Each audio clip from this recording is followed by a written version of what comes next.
all Canadian families, we are on the Titanic. The iceberg hasn't hit yet, so we're not sinking. If we don't shift course, that iceberg is coming for us. I'm not planning on leaving. I'm fighting. We want to make this country incredibly great. We begin to see that it really isn't about diversity. It is about punishing the people who perform beyond the mean. For people who don't care, where do you see Canada going? Oh, it's catastrophic. It is that bad. What is the carbon tax doing to lower carbon emissions? Exactly. I love this country. I was born in this country. I believe in what this country stands for. I believe in its people. I believe as a place opportunity for all to come and live, but the path that we're on is not working. And we are not going to be what we're supposed to be if we continue along this path. Yeah.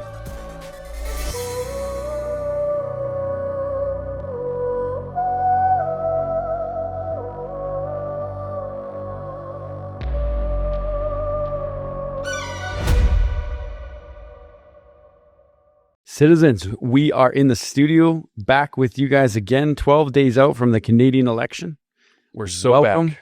It's just so back. really good to be back. I was actually excited yesterday. I was like, I'm in studio finally. It's been like 4 weeks. Has it been that long? It's been 4 or 5 weeks, I think. It's been a long time. Well, Nice. good to be back. Good to be in the same chairs here. I don't know if the citizens are fully aware, but it's been fun to watch all of our coverage. I go to, like, as in prepping, what happened this morning was I clicked on your video by accident. Is that like a humble brag? It is. It is. Because I like the stuff we're putting out. It's content. It's relevant. It's fun, It's punchy. Yeah. You know what I hate doing? And is there's not much media selection in Canada. And so when I'm prepping for these shows, I have my own stuff I've prepared and looked at, but then I go and see what's current and what people are doing and what they're talking about, what CBC's talking about, CTV and all that stuff. And I click on their stuff and it's like they're all on this exact same page with everything and they don't even give balanced perspectives and stuff. And I'm like, oh, so I clicked on a few of them and I was like, okay, it's cool. Like, but it's so one-sided. It's very irritating. Then I clicked on the next video and it was yours. I didn't even know it, but I was listening to it. And then all of a sudden you start like getting very, very punchy where the videos I'm talking about, it was like a 3-minute video. Short ones. They're short, but it's like punchy in your face, get you up to date fast. Yep. And I saw someone on social media yesterday saying, did you know you could be fully up to date in 3 minutes a day? And then they tagged yours and I was like, awesome. Love it. And anyway, so it's a humble brag on what we're doing, but I really mean it. It's a great place to get balance. And it's not just this show. So we have multiple things that are being pumped out from Merit TV and David's Election Watch is one of them. Well, we've been saying this for a while. We want to do our part in building balance in the country, representing multiple opinions, and it's baby steps. So you do what you can with what you got, and we're continuing to move forward that way. Obviously, great support from people, and people are getting into it. We're just trying our best, which is good. Yep. But it's good to get back into the long form because I really love the long form where we can dive into topics. So we are doing short 3 minutes. Merit TV Canada, we've talked a lot about that already. Check that out. Watch it. You can watch it on television. Check your cable provider, Shaw or Rogers Bell, which is formerly Shaw, carries it. Call TELUS if you're watching TELUS. But we also do a long form 30-minute where we're bringing on great guests and friends. David Lees, a good friend, Rupa Subriyama, we had on recently. We had as well Kirk Lubomov. We got more guys coming on this week and girls. So great hearing people's in-depth thoughts about what's happening with the election because right now everything is all about the election, which is we're in week 4 of the election. It makes me really excited about where this is going. I mean that. Like I even was bumping into some people last night and they just every time I find a citizen watcher, they just go, "Thank you, thank you." Because it's awesome. I just love that. And so when I see where this is all going, not just Citizen, but where Merit's going and where possibly the potential is on that, huge. There's such a vacuum in this country and we're going to fill it. Absolutely, man. We're just getting started. Imagine we'll be in a year, 2 years. I know. Speaking of a year. So cool. Did you know next week is our 1-year anniversary for Citizen? Ours? Yeah, man. No. Yep. Are you serious? April 24th, 2024, I believe. Producers can correct me if I'm wrong, but I believe that's when we recorded our first episode 1 year ago. I saw that yesterday walking up our stairwell looking at all the pictures. Remember how daunting it was at the beginning? I know. Do you remember when we first started, like very first podcast where it's like, and we're recording. And you're like, hi, everybody. Hey, so we are going to talk. It's like you see all those Instagram memes where people are like, me and my buddy wanted to start a podcast, and then it shows them starting, and they're just sitting there and you hear crickets. It's like, it is difficult. Like it's a difficult thing when you try to start and realize, what are we talking about? Where are we going? What's happening with this? But now it very much feels like the people that are here. I so look forward to going to the comments. Like our last 2 videos have like 300 to 500 comments within the first 24 hours. Love it. Like think about that. Been trying to jump on some of them. I know. It's getting a little Like I love responding to the comments, but there's so many now. Yeah. That's like, this is... But awesome. What that shows me is that it's resonating with people. People have opinions, agreements, and disagreements, and they're right in it. Yeah. And I love that. So keep doing that. Keep connecting with us. I love it. Shout out to... Thank you guys for supporting us and commenting and being a part of it. Also, those who hate us and try to hating us make fun of us and all that. I love those. Are my favorite comments. So many like really hateful ones. Certain comments that come up. It's like, man, that is really hatefully creative. I know. Where you're like really good. Like I wouldn't mind meeting that person. One of my favorite ones, maybe it's not that crude, but the guy goes, pretty crude. You two make out before? It's pretty crude. I know. I remember reading that going, what? Like, what are we talking about? Like, dude. It's a good thing that stuff doesn't really faze us. But no. Okay, let's get into it. Hate is gonna hate, man. Cat Williams. That got awarded the greatest intro of all comedian shows, I believe, of all time. It was like this award show they did. But they said it was the greatest intro, and it's very, very full of swears. He's a very crude comedian. Well, disclaimer, everybody, but Cat Williams, haters gonna consider that. I might say Ricky Gervais at the Oscars might be up there as well for the greatest, whatever, roasted comedy. Yeah. Guys, as you know, we got elections coming up. Today is Wednesday. Tonight is the leadership debate, which is happening in Francais. So that will be interesting to watch if you understand French. If not, just put the subtitles on. But get this. Yeah, I was on a WestJet flight a couple of days ago, or like a couple of weeks ago, and the guy was like, and now we're going to do this, you know how they do their safety thing? En français. And that is French for French. Come on. And the whole plane just laughed because I was like, why do they say the word in? Anyways. I got to correct myself because the leadership debate is probably right Isn't it? It's during the day? No. I know we're recording in a day where we are. We're a couple hours, this evening, but it's going to be on. The funny thing was, and it actually changed, I think, as of this morning or last night, Yves Blanchette, the leader of the Bloc, was saying, can we move the date of the French debate? Yeah. Because tonight is the final game of the Montreal Canadiens, and they have an opportunity to stay in the playoffs or not. Like they're still up for grabs with Columbus Blue Jackets. Yeah. So the leadership debate actually got moved earlier. Actually, I'm remembering now when it is. It's 4 p.m. Mountain, 6 p.m. Eastern is when the debate is. So it's probably already happened if you're listening to this right now. The French debate. Tomorrow night, Thursday, is the English debate. That's going to be it's going to be watched all over. This is going to be, I think, the biggest moving factor when it comes to public opinion and public sentiment, right?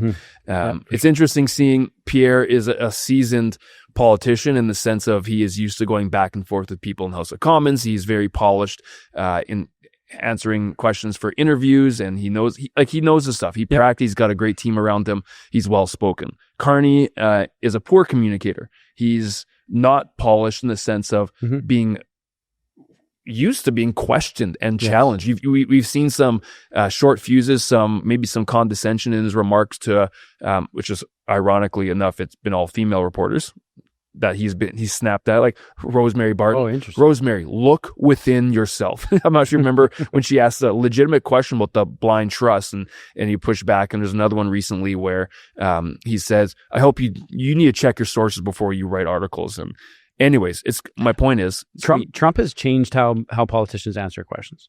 Like that's one thing I've noticed is that back in the day they would have never have responded that way. Since Trump's the era of Trump, he's kind of given, I feel like, politicians a leash to be human, and we're seeing more of it because we would have never have seen that kind of stuff. But never. Trump is also Trump. There's no one else that does it quite like him. Like, no, for sure. Carney, you're seeing some of that raw emotion, but it doesn't, at least in my opinion, hasn't resonated the same. Yeah. No, I'm not saying they're the same. I'm just saying you're seeing more of a human side. Yeah, that's true. And which I think is good. You want to see that. Because like the most exhausting thing in the world is when they just dodge and dodge and dodge and dodge. And I'm not saying Carney's necessarily answering. He's dodging. He's definitely dodging. Like you can tell when he starts to stutter. That's kind of his tell. There's a few times where they're asking about his trust, and he was like dancing with his words a few times and stuttering. Or the CCP endorsing him, essentially through WeChat and other apps. Yeah. But anyways, you guys got to be watching the debates tomorrow night in English. French just happened, so recap that because there'll be fireworks. I think the Green Party is no longer participating, at least in the French. I'm not sure about the English, but that is interesting. We were chatting about that yesterday on the Merit Election Watch. I do, to be honest, I'll advocate for Max in this one moment. I wish Max Bernier and the PPC were involved in the debates. I think he's got a lot of great thoughts that represent more of an actual conservative side compared to the Conservative Party on certain mainline issues. And he would throw a wrench into the whole thing because he's kind of got nothing to lose, to be Remember honest. when you and I interviewed him in Ottawa? We did, that's right. When we interviewed him in Ottawa, you and I walked away and we're like, he's a brilliant man. Like, I remember being like, he's been misrepresented in a lot of ways. And I understand there's whatever, but I just remember Should we being try like, to get him on again? Absolutely it would be. But If he you guys was think sharp. we should have him on, comment and let us know if you want us to try to get Max. We still have a connection with him. And you know what? I'm hesitant on those areas because it is a two-party race. It is conservative. It is liberal. You're seeing a lot of debate on X right now, back and forth between vote splitting and is that a real thing? Is it not?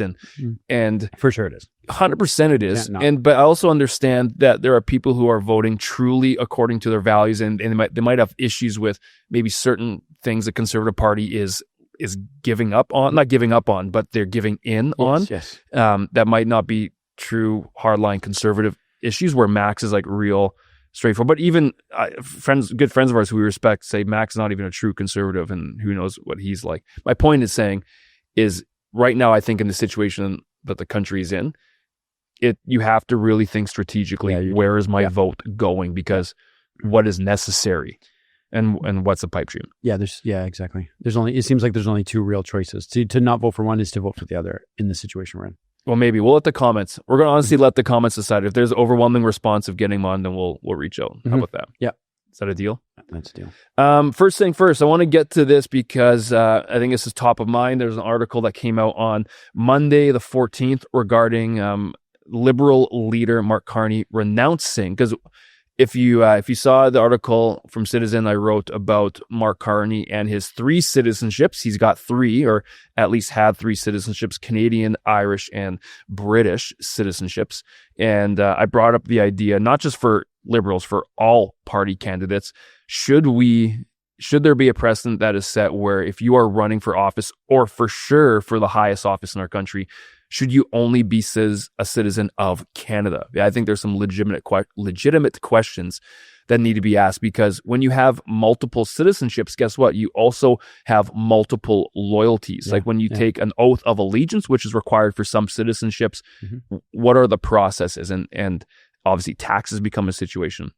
All that to say, there's an article that came out on April 14th by the CBC, John Paul Tasker. And the title says, Carney has renounced his British and Irish citizenships, pays his taxes in Canada. That's what his campaign has stated. I want to read just a little bit of the article here. Liberal leader Mark Carney has renounced his British and Irish citizenships, a spokesperson for the campaign told CBC News on Monday. So Carney has not said this. A spokesperson for the campaign told CBC. Carney, who was born in Canada, acquired Irish citizenship decades ago through his family ancestry, also got his UK passport in 2018 while he was the governor of the Bank of England. Carney's wife is also British born. Quote, his other citizenships were renounced before Mr. Carney was sworn in as Prime Minister, end quote, the campaign spokesperson has said. And then the article goes on to talk about other people who have dual citizenships, like Andrew Scheer or Stéphane Dion, and et cetera, and also talking about Pierre Poilievre going after Carney for this idea and paying taxes. Reason I want to bring this up, it's a legitimate question that For sure. should be asked over the long term of, are we okay with leaders in our country having multiple citizenships? Good move if the Liberals and Carney actually has renounced their citizenship. And if he did it beforehand, like they're stating, that is, I think it's a good thing to show loyalty to Canada only. But there's a big but here. Yeah. This is something that's very easy to prove. I know. Yeah. So instead of just having a spokesperson Simple document. state this, there's an actual process that we can go through, that if you're going to renunciate your Irish citizenship or your British citizenship, there are steps that go through, and you can find this on their government websites, that if you actually have renounced, step 5, in the Irish citizenship reading here. If you are accepted, you will receive a certificate confirming your renunciation. I want to see that certificate, and I want to see when it was dated, if it's been dated. Number one.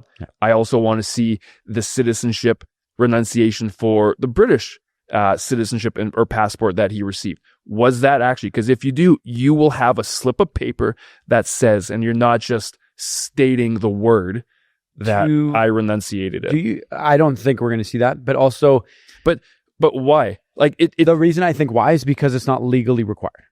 That's the thing. Is in Canada it's not legally required, so I think they're going to hold that line. I'm just kind of pushing back. No, I know you're playing the other side. I agree with you, but they should. They said the words. Yeah, you're right. Yeah, Carney has renounced his citizenship. Yeah, that's a very good angle. If you have, prove it. Yeah, hold the paper up. Right? It's a good point. It is that simple to clear the air. It's because it is something that I think everybody should want. If that way, there's no conflict of interest when we're getting into negotiating tactics. There's a lot happening with the USA. There's a lot happening with all sorts of countries. But I agree with you. Unless my part is I don't think we're going to see. Unless they're pulling a Michael Scott and walking out of the office and saying, I renounce my citizenship. Here, just go to the clip. Producers, here we go. I declare bankruptcy! Your pause thing's all over it. I can't get it off. This technology. It's not the technology.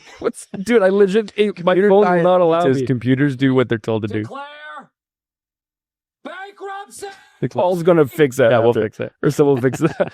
But is that what the Carney campaign is doing? You meaning your point is that he just kind of said it and it's not official. I'm just asking the question.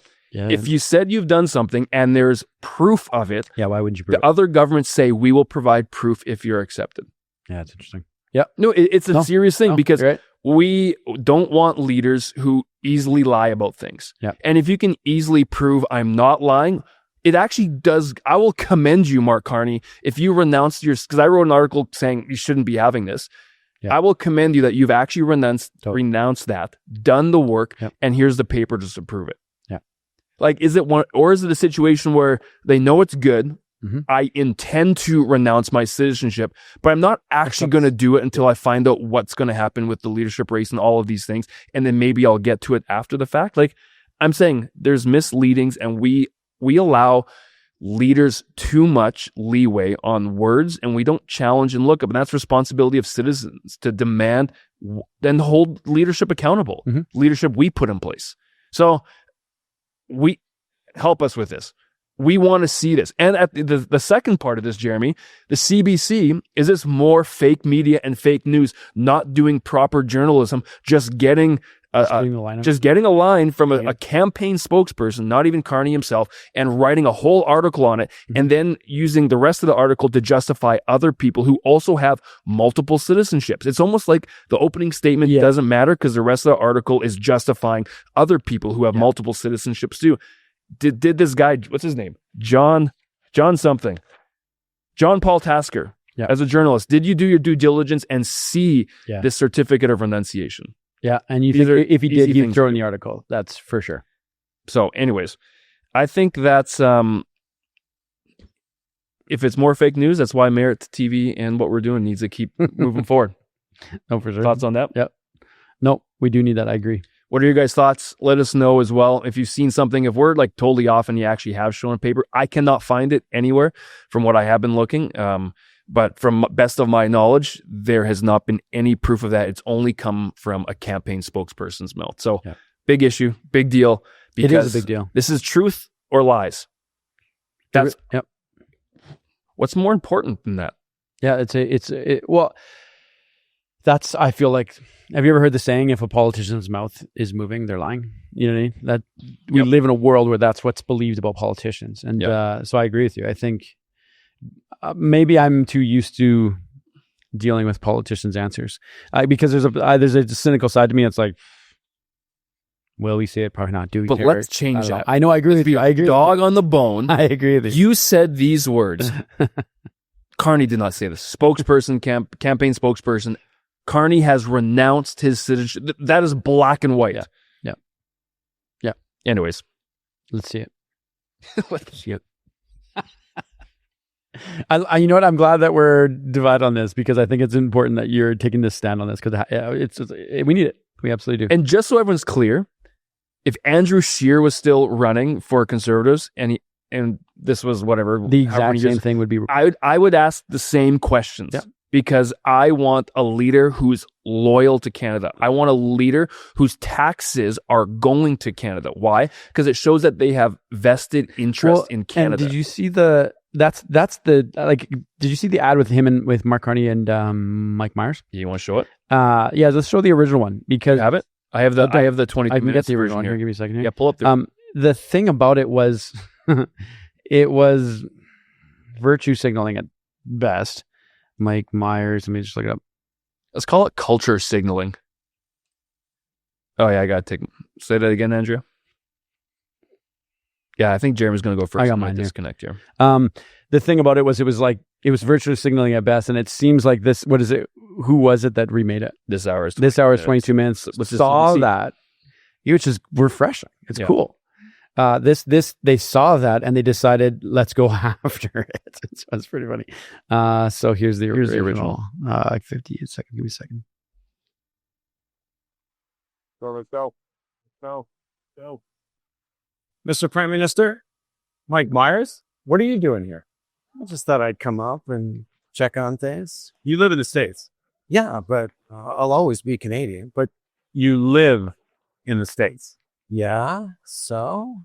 Do you remember Mr. Dressup, the children's show on CBC? What were the names of Mr. Dressup's two puppet friends? Casey and Finnegan, Bud the Spud, Howie, Meeker, Capital Saskatchewan, Regina, tragically, Hip. You're a defenseman, defending a 2-on-1. What do you do? Take away the pass, obviously. What are the 2 seasons in Toronto? Winter and construction. Wow. You really are Canadian. Yeah. But let me ask you, Mr. Prime Minister, will there always be a Canada? There will always be a Canada. All right. Elbows up. Elbows up. Just a new Canada that is fundamentally reimagined from what we have known for the last number of years. Show yours. This one's so good. Oh, okay, but funny. A little comment on that one. Is it not strange that they both don't live, or like that previous to this? Well, they're normalizing like you're Canadian, but I'm not. You can be Canadian and live abroad. I'm not coming against that, but it's almost justifying. Which I guess it is. It's justifying being Canadian and can you not go and be the Prime Minister? That's like I know you can, but it's odd and it's strange and it's like if like that's the part that I think people are pointing out, being like Mark Carney's family, I believe, lives in New York. Is that accurate? I think it's New York. And then same with Mike Myers. LA, I'm guessing. Don't live here.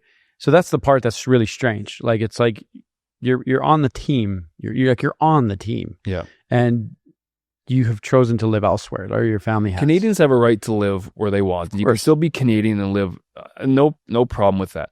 But when you're running and you are wanting to lead the country, and it just, you know what, it makes me feel better knowing that you're here, you have been here, and you're going to be here, and you're actually vested here with your finances and your everything, roots and all that kind of stuff, right? Yeah. Like the fact that he doesn't live here, I think that leads to the same line of thinking, is the fact that his family doesn't live here and stuff. If he doesn't win, will he head down to the States? You know what I mean? Like, is he going to hold down the party? I don't know. It's a good question. Well, yeah. I don't know. I'm skeptical of it. We'll find out though. But that, you know what's funny though? If we're asking that question and people are skeptical of it, doesn't that say more about why they're there? I missed your question, Tyler. What you're reading on your iPad. But if we're asking that question, like other leaders who are in Canada, been in Canada, going to stay in Canada, like there's many, I'm sure every prime minister that has run in the inception, since the inception of our country, has that question been asked? I don't know. It's a great question. Maybe it has. I don't know. Off the top of my memory, I'm not sure, but it's a legitimate question. I think to see how invested you are into the future of the country. Yeah, that's the real question. That is what you're actually asking. Yeah, that's what I'm getting to. A couple of the things. Anything you want to get to next? I got a number of videos I think is worth chatting through. Yeah, throw it up. Okay. Well, I want to actually just chat briefly about the polls because this is going to rag on some people for a bit, but it's funny seeing people hate the polls, against the polls when conservatives are behind, can't believe them and all that. But all of a sudden, when conservatives get a poll or two that's they're just pumping surging, and all of a sudden it's like conservatives are back in the lead, or they're closing the gap. And I think it's just important for everyone to understand about the polls is that the polls are simply small indicators of portions of our country and where they lie. The ultimate poll is going to be on April 28th, but you can get an idea when you aggregate or of the aggregate of all the polls, like the average of what you're seeing. And it gives little indicators. Plus you take into consideration what's happening on the ground for each party. So the point in saying that is you can put some stock into it, but not everything. But let's be consistent with it. Like, let's not be so like partisan that the polls suck when my party isn't doing well, but all of a sudden they're legitimate when my party seems to pick up some ground. I was watching CBC talk about it this morning, and they brought on a few of the experts for polls and such, and they were, of course, they were saying how valid they are and how great they are, et cetera, because it's literally the industry that they work in, and so it's in their interest to make sure that this is. But the question that I wish the journalists would have asked was, but what happened in the States? Like, the polling for Kamala was drastically in her favor, and then we saw nothing. In fact, we saw a huge blowout in the United States elections. And so I know they're two different countries. I know that, and we have different systems, etc. But the question that I have is, as you and I alluded to when we dug into the polls, is we're dealing with a generation gap here on the type of people who watch and do and fill out polls. So it's like you're even when you look at have you noticed when you look at Pierre Poilievre's gatherings of people, and then you look at Mark Carney's, Mark's is silver hair, all silver, like almost always. I've hit play on or pause on a bunch of them because I'm going, that's a very clear indication as well of the two crowds we're dealing with here that are very different. And I saw a few members of parliament going door to door, and it was a pretty brilliant communication where they were saying, who are you voting for and why are you voting here? And they were saying, have you asked your grandchildren, how's their quality of life? And just kind of going like, have you looked broader than your quality of life beyond you and the children? And essentially he's saying, have you looked into the future of what our country is going to become? That's the real question he's asking. And then this grandparent went, I haven't really got into it with my grandkid. He goes, you should. Because those are the ones who are going to be paying the CBP and the EI heading into the future. We need them to be solid, strong, hardworking, and wealthy. We need them to grow. And it was an amazing conversation I saw. And I was like, that's a great conversation. But that's the question. Same question I have for polls. Do you know a 19-year-old who would ever take a poll like that? We bumped into, I don't know someone in our church came up to me and said, hey, I saw that you guys were kind of like a little bit harsh about the poll takers. I was like, we weren't harsh. I'm just saying it's a very unique person. I said, that's not harsh. And they're like, well, I'm one of those unique people. And I was like, and thank you for being one of them. I was like, I'm not upset.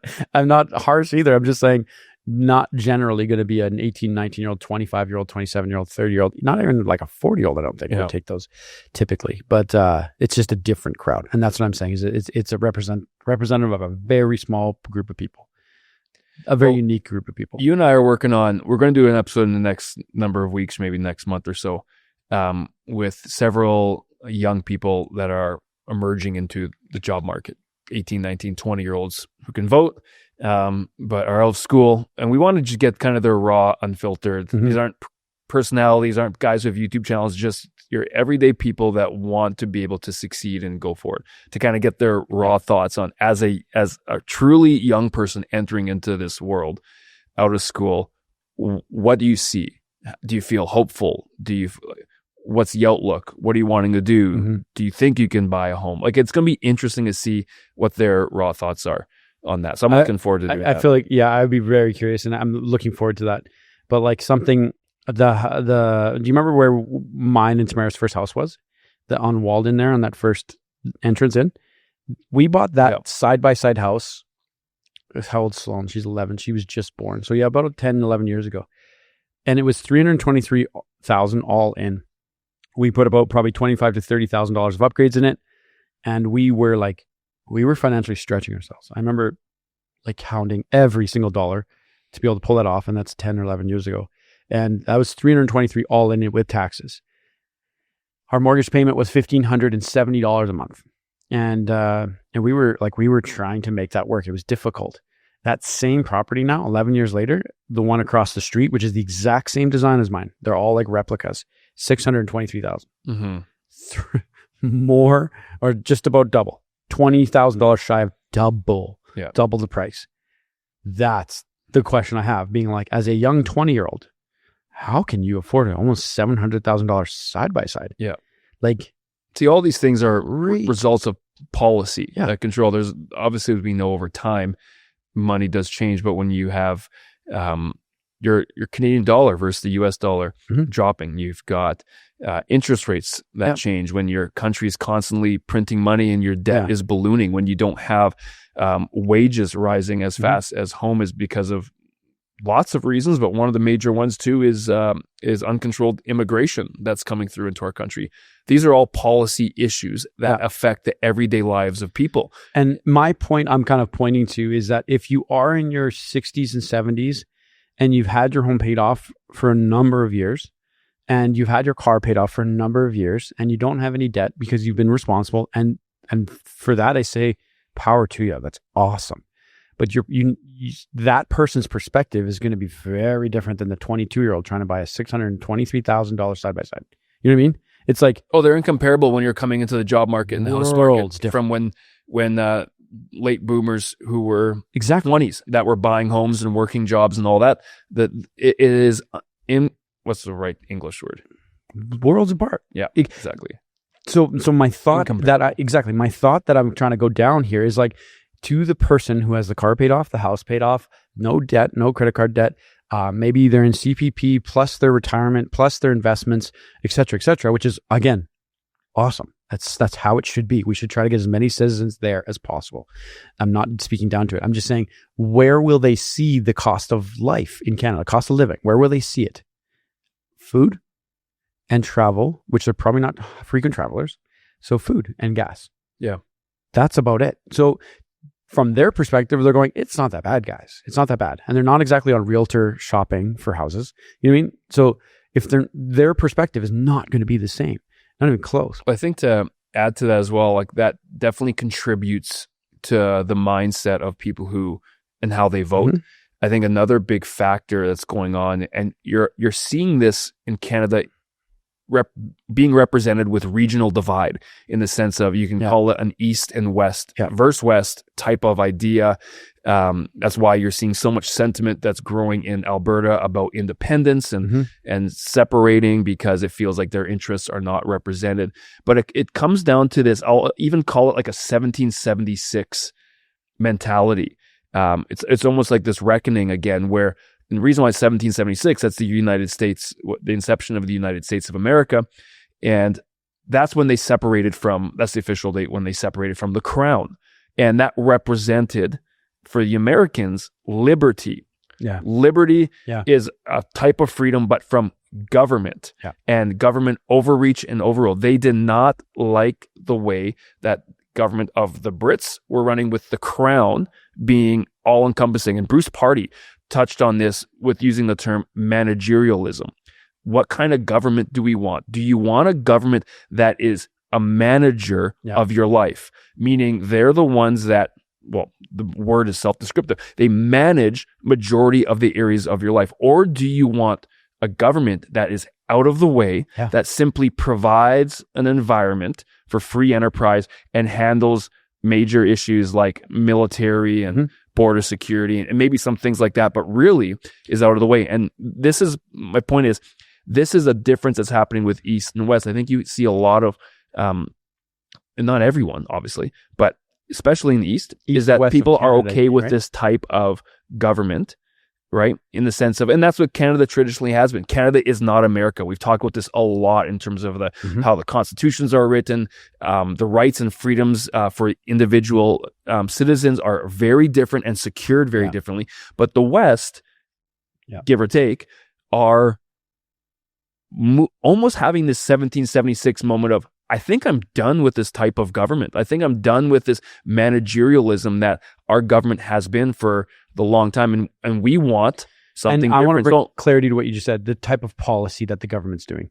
Not the, I don't think government is always needed, but it's the policies that are I'm not saying pushed eliminate forward. government. Yeah. I just wanted to clarify there because there's going to be some The people breadth that are of the government in terms of how much they manage your life are with their hands in every aspect of your life, because Canada's got a mix of socialistic ideas plus capitalistic ideas and free enterprise. But there is a heavy mix there. Yes. And there's no country that's one side or the other. Yep. But my point is saying that also is contributing to how people think. And I think each Canadian, like Bruce is saying, has to assess for themselves, what kind of government do I want in my life? Do I want them to be the ones that are basically handing out what I need, when I need it, how I need it? Or am I willing to forge my own path and have a government there that helps create an environment where I can actually thrive? And that's a big part of, I think, what's causing this little bit of divide, right? That you're seeing from Alberta and even Quebecers a little bit. And that's an amazing question and line of thinking to go down. One of the shows that I'd like to do coming up here in the next, probably when the election's over, I don't know if you've seen what's happening in the UK. Have you seen the policies and what people are being arrested for and what they're being cited for fines? I had someone bring it up to my attention. I started diving into it last night, looking into some of the stuff. People being arrested for and I want to be accurate with this, but from what I saw on clips, I saw people being arrested and given fines for praying in the street, for publicly preaching. So, street preachers. There was a lady I saw who'd been arrested multiple times for standing outside of abortion clinics because they've put protected zones on abortion clinics. And then they've used words saying you can't pray, you can't talk to the people going in. So anyway, all this is speech is at an all-time high for censorship. I saw a video of a cop. All this, I know this isn't our country we're living in, but I'm going, we have to stand for these values, I believe, worldwide, because if it creeps into other worlds, other areas, we have huge and tremendous problems. It was scary, some of these videos I was watching. These people are just praying for people, but there's actual legislation saying you are not allowed to pray. And if you're praying for people, you have the right to be arrested. Or sorry, they have the right to arrest you. It's a weird way to say it. Yeah. That's scary. Yeah. It's really scary. Well, even for people are being arrested for posting things on Facebook opposing certain legislation. That's nuts, man. How are good ideas allowed to rise? How are we allowed to debate? That's crazy. Oh, I'll say it again, and I always will say it. Censorship is evil. Evil. You have to get away from censorship. Yeah. And you hit a good point there, because it's interesting when you look at, I think, the progression of Canada and you're asking, what kind of country do we want? And we have seen over the past number of years, however many you want to call it, 5, 10, 15, we have seen creeping up restrictions of free expression in Canada, a creeping up of restrictions of how we can speak, from proposed hate speech laws, online news act, right? Online streaming act. A lot of people, our old account that we formed while we were covering the convoy, 35,000 followers that people, you just can't see. We can't use it because it's restricted. Remember the conversion one? The sexual conversion one bill? I don't remember what it was called exactly. Yeah. But essentially, what did they call it? Their wording. Do you remember how flagrant the wording was? It was kind of crazy. It was conversion therapy. That's right. That was one. They said conversion therapy, they're banning that. Whereas most people would say, well, yes, to what I know conversion therapy to be, which is in the olden days was electric shocks and all sorts of crazy things. Yeah. A normal thinking person would go, yes, please ban that. Yeah. But that's not what the bill was about. The bill was about somebody who is asking, literally someone who is asking for help about their sexuality. If you advise them in any way, for or against, you could be held legally liable. Yeah. The person is coming to you to ask. Well, this is policy that's crazy changing in our country. Even look at, we talked about this early on in the inception of Citizen, the normalization of euthanasia with Maine. Yes. Seeing things like that, looking at the failings of our justice system, which is we're seeing over and over again as a talking point, even in this race for the election, that you're having people who are multiple offenders getting out on easy slack sentencing, and so my point in saying this is that we're seeing a creeping or an erosion of maybe a Canada that we thought was great. And Bruce Party brought up this question about what is the Canada we have, and what's the Canada we think we have versus what is the Canada we actually have. Yeah. And I think in every election the economy has to be the number one issue. Because whether you like it or not, it sets everything up. Wealth, money, economy is what can set up for every other industry to thrive, whether it's education, healthcare, national security, military. You go through the list, and you look at the path that we have been on with policy, and this is the thing that's very concerning for me. And I'll criticize the Conservatives too. They have a platform. The Liberals have not released a platform, but no one has really presented concrete ideas on how to change the path of our economy. We just had a couple really bad financial reports from Canada come out a couple days ago, which was did not almost get any attention with inflation rising back up. Right. Today, Bank of Canada announced they're not changing interest rates. They don't know what to do. They're talking about possibly lowering again coming this year because they're saying a possible recession's coming. But again, you're right. No attention to that. It's like, but they held it as of today. 2.75, I think, right? Yeah, but if we do another 10, 15 years of what we've been doing, we're going to be like Puerto Rico, to be honest, in the sense of what does our dollar buy? How much buying power does it have? What is the Canadian dollar worth on a world scale? What is the Canadian passport? What value does that have? My point is, I'm disappointed that we haven't seen real concrete plans that actually, and I'm stealing Kirk Lubomov's thoughts here about catalyzing industry and attracting money to actually grow certain specific industries that can grow. We've seen, to be honest, like I'll show this clip real quick, but this is essentially what the Liberals are running on right here. I'm going to press play, turn my iPad sideways. We should make a montage of David struggling with tech. The relationship we had with the Americans. These guys weren't wrong. They want us to be the 51st state. They want to break us. They want to break us so they can own us. They want our resources. They want our water. They want our land. They want our country. And what do we say? You don't have to die. You don't have to die. Never. Never. My point, so seeing that, we got to figure out that feature on your phone. It's Twitter, man. It just goes to the next video. You do the same thing. No, I never go. Look at the way I operate these things. It's flawless. It's beautiful. Okay. Wow. I'm just flawless over here. Every time you have the tech, it's like next video. And then the audio starts before. And then we got to start it over. And it's always like, my gosh. Okay, one guys, day back in the studio. Keep watching. We'll keep it together. One day back in the studio, and he's already talking how flawless he is, feeling good back in the chair.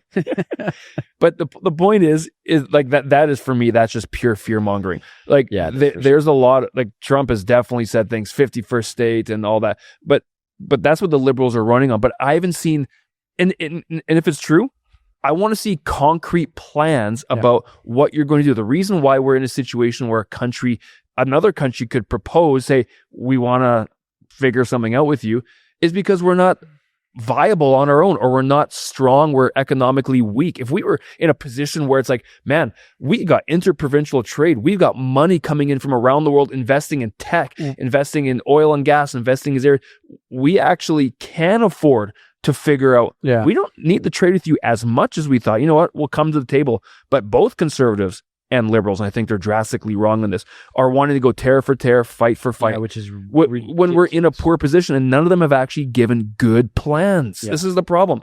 It's on.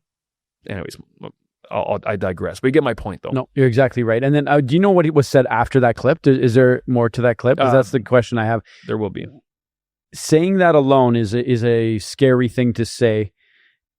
And not presenting something afterwards. So I am very curious to see the context of what he says afterwards. Because if after that clip, I don't know, if after that clip he goes, we and he states out a plan. No, but there isn't. No, I know. I've seen the longer version. That's the 36 second clip that I took. Because if he states a plan, that would be an So excellent. I'm hoping the way to leadership get there. debates can do this. Yeah. I'm hoping Yeah. that the people on the debate can draw this out. What are you going to do? And same thing for Pierre. Yeah. Because obviously he's talked about oil and gas and doing stuff like that. But there's a lot, like, where's the concrete plans? Yeah. Why are we as citizens okay with just voting for these slogans and this overarching idea of we just got to unify and elbows up Canada? It's like, no, I want to see a 1, 2, 3, 4, 5 plan of how you're going to make our country thrive over the next 5 or 10 years. Exactly. What are you going to do? Yeah. Enough of this BS that is words and wordplay and making people feel good. That's why I think we've been so weak, because Canadians just want to feel good. This is the idea of a managerial government versus let's forge our own ways. If you like managerial governments, then you just want to be reassured. Mm-hmm. And honestly, it's going to get you in a bad spot if you keep going that way. Yeah, we need. I hope that whoever's managing the debate, do you know who it is?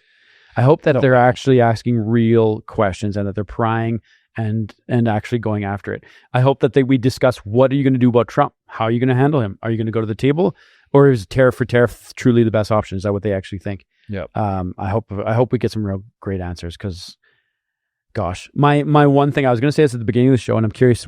I don't think the debates are going to swing anybody's actual votes. The thing that we see right now in media, and we should probably shut this down here in a second, is it doesn't seem to matter what is presented to people.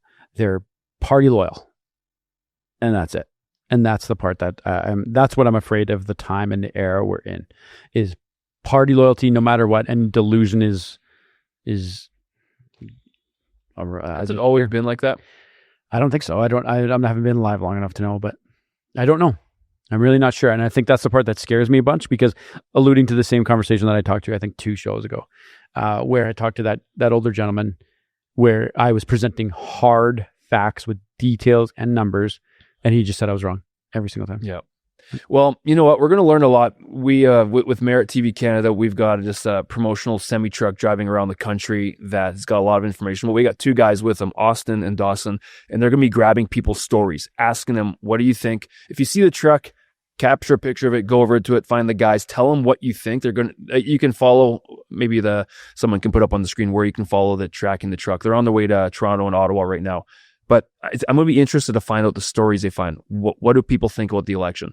How are you feeling? And if they ask deeper questions, do people have deeper answers to state, this is why I believe what I believe? But anyways, that's going to be interesting. That's a big one. We need everybody to follow that. We need people to go find it right now. Pull up your social medias, your Instagrams. I want to actually show you guys the photo I have, because I have a pretty cool photo here that I want you guys to see. Because it's a big deal. It's going around the country, not just for the sake of like, ooh, cool, you got a cool truck driving around. No, we need people to like, follow, watch the videos, subscribe, get in the comments, agree, share it, send it to a friend, get them to send it to a friend. The more people who do this, the more momentum that's built, the biggest impact. That's one of the biggest impacts you guys can make. This is the truck here. That's what I want to show. There we go. Look at this thing. Isn't that amazing? First of all, what a good looking truck, right? Gosh. So that thing is driving around the country. We got videos, people. We're going to get stories out. We're going to do all that. But do me a favor right now. If you are a fan of Citizen, or even if you're just a fan of balanced media, even if you don't like us, I don't care. Go and see this. Go to Merit TV. Look at it. Our goal is to bring balance, to talk through ideas, to wrestle with concepts, let the good ideas rise to the top. And this is one of the ways we're doing it. It's just a driving billboard. We're going to interview Canadians, ask their ideas on policies, what their thoughts are, what they would like to see, how the debates went. So follow us if you want to see real Canadians' opinions around the country. So it's stopping in Sault Ste. Marie, I think, today. That's right. There's an event happening probably right now. Yep. It's actually happening right now. Yep. Sault Ste. Marie, then they'll hit a bunch of others, Toronto, Ottawa, back over into Calgary, Edmonton area. So do us a favor, go on Facebook as well. Go to the Merit TV Facebook page, share it there. Especially when you share it on Facebook, you're going to be sharing it. It blasts far and wide. So go ahead and do that right now. Cool. Be awesome. Well, we got to wrap. I think this is important stating, because as of like 30 minutes ago, you've been following the Chris Barber, Tamara Leach. They want to put him in prison for 2 years. That's what the Canadian government is proposing, for 2 years for, which is probably definitely a bogus conviction of the mischief. So anyways, it's just, I haven't heard anything from Pierre Poilievre on that. I'm not sure if Max has said anything on it. I'm not sure if Carney has, but again, this is kind of in my opinion, the weaponization of our legal system to a certain extent. Maybe to a major extent, to be honest, We need because to dive into that. trying to make examples to avoid maybe what happened in the 2020. But in my opinion, 2020 was actually an absolute changing point for what's been happening in Canada during COVID. So I just figured we need to touch on that. Don't have time to talk it through, but stay posted on that. Anything else? What else we need to talk? That's all. I really want to dive into that, though. I think you're right. Let's go into a deep. Maybe we'll do a little. Get a couple lawyers on as well. Yeah, man. It's worth doing. Yep. If it's happening to one, it can happen to more to others. 100%. It's dangerous. All right, guys. Thanks for hanging. As you know, like, share, comment, say it like a robot, do all those things that you're supposed to do to make our things go on the algos. Show goes on. Oh my gosh, show goes on. Shut it down. See you later.